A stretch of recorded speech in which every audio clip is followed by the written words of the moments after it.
विक्रमादित्य और राजकुमारी का विवाह सिंहासन बत्ती से।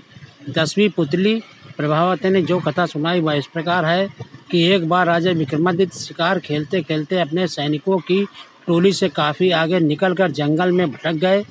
उन्होंने इधर उधर काफ़ी खोजा पर उनके सैनिक उन्हें नजर नहीं आए।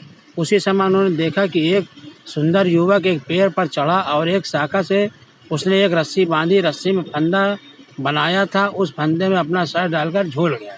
विक्रम समझ गया कि युवक आत्महत्या कर रहा है। उन्होंने युवक को नीचे से सहारा देकर फंदा उसके गले से निकाला तथा उसे डांटा कि आत्महत्या न सिर्फ पाप है, कायरता है, बल्कि अपराध भी है। इस अपराध के लिए राजा होने के नाते वे उसे दंडित भी कर सकते हैं।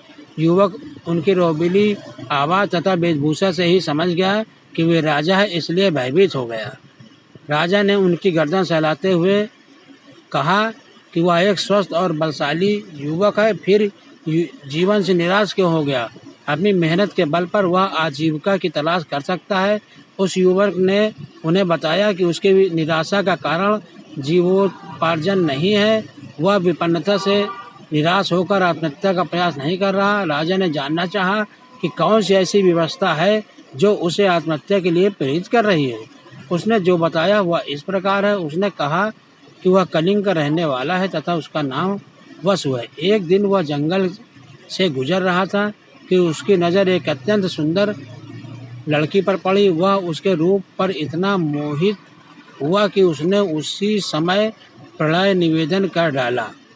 उसके प्रस्ताव पर लड़की हंस पड़ी और उसने बताया कि वह किसी से प्रेम नहीं कर सकती क्योंकि उसके भाग्य में यही बंधा है। दरअसल वह एक अभागी राजकुमारी है जिसका जन्म ऐसे नक्षत्र में हुआ है कि उसका पिता भी उसे कभी नहीं देख सकता। अगर उसके पिता ने उसे देखा तो तत्काल उसकी मृत्यु हो जाएगी।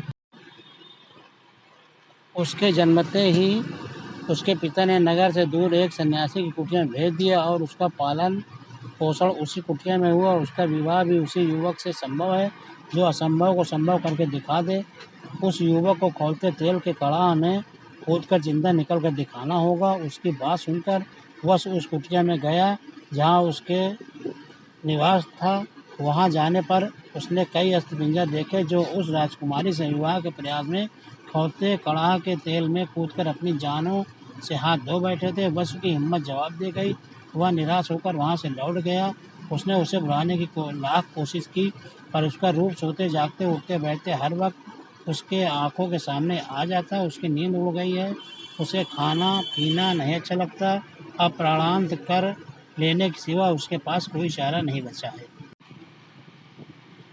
विक्रम ने उसे समझाना चाहा कि उस राजकुमारी को पाना सचमुच असंभव है, इसलिए वह उसे भूलकर किसी और के जीवन संगिनी बना ले, लेकिन युवक नहीं माना। उसने कहा कि विक्रम ने उसे व्यर्थ ही बचाया है, उन्होंने उस मार जाने दिया होता तो अच्छा होता। विक्रम ने उससे कहा कि आत्महत्या पाप है और यह पाप अपने सामने वह नहीं होते देख सकते थे। उन्होंने उसे वचन दिया कि वो राजकुमारी से उसका विवाह कराने का हर संभव प्रयास करेंगे।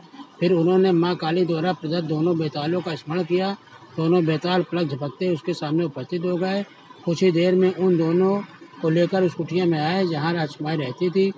वह बस कहने को कुटिया थी। राजकुमारी की सारी सुविधाओं का ख्याल रखा गया था। नौकर चाकर थे। राजकुमारी का मन लगाने के लिए सखी सहेलियाँ थी। तपस्वी से मिलकर विक्रमादित्य ने वसु के लिए राजकुमारी का हाथ मांगा। तपस्वी ने राजा विक्रमादित्य का परिचय जानकर कहा कि वह अपने प्राण वह राजा को सरलता से अर्पित कर सकता है, पर राजकुमारी का हाथ उसी युवक को देगा जो खौलते तेल से सकुशल निकल आए। तो किसी अन्य के लिए राजकुमारी का हाथ मांग सकता है या नहीं? इस पर तपस्वी ने कहा कि बस यह शर्त पूरी होनी चाहिए। वह अपने लिए हाथ मांग रहा है या किसी अन्य के लिए, यह बात माने नहीं रखती। उसने राजा को विश्वास दिलाने की कोशिश की कि इस राजकुमारी को कुंवारी ही रहना पड़ेगा। जब विक्रम ने उससे बताया कि वे खुद ही इस युवक के हेतु कड़ाह में कूदने को तैयार है तो तपस्वी का मुंह विस्मय से खुला रह गया। वे बात ही कर रहे थे कि राजकुमारी अपनी सहेलियों के साथ वहाँ आई। वह सचमुच अप्सराओं से भी ज़्यादा सुंदर थी। अगर युवकों ने खोलते कड़ाह में कूदकर प्राण गंवाए तो कोई गलत बात नहीं किया। विक्रम ने तपस्वी से कहकर कड़ाह भर तेल की व्यवस्था करवाई। जब तेल एकदम खोलने लगा तो माँ काली को स्मरण कर विक्रम तेल में कूद गया। खोलते तेल में कूदते ही उसके प्राण निकल गए, शरीर भूनकर स्वभाव हो गया। माँ काली को उन पर दया आ गई। उन्होंने बेतालों को विक्रम को जीवित करने की आज्ञा दी। बेतालों ने अमृत की बूंदें उनके मुंह में डालकर उन्हें जिंदा कर दिया। जीवित होते ही उसने बच्चों के लिए राजकुमारी का हाथ मांगा। राजकुमारी के पिता को खबर भेज दी गई और दोनों का विवाह धूमधाम से संपन्न हो गया।